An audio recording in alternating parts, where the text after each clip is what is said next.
कथिए के बाबा नया सिरी जाइल कथिए लागेला के रुआर कथिए के बाबा नया सिरी जाइल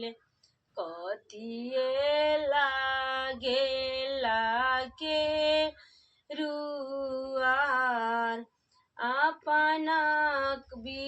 कौन भैया के केवाटा बनाइल के ले आई बारी याद सोनाही के बेटी नया सिरी जाइल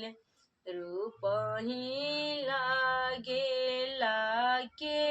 रुआर रूपही लागेला के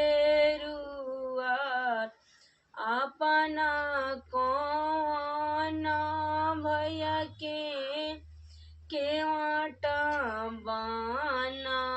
बनाइल खेई के ले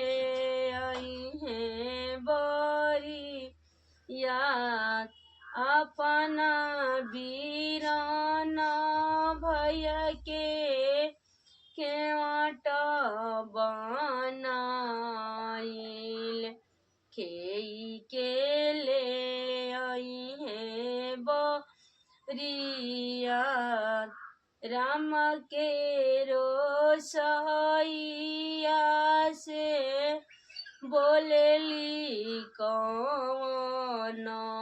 भौज सुन ननदोयर जहाँ मान राम के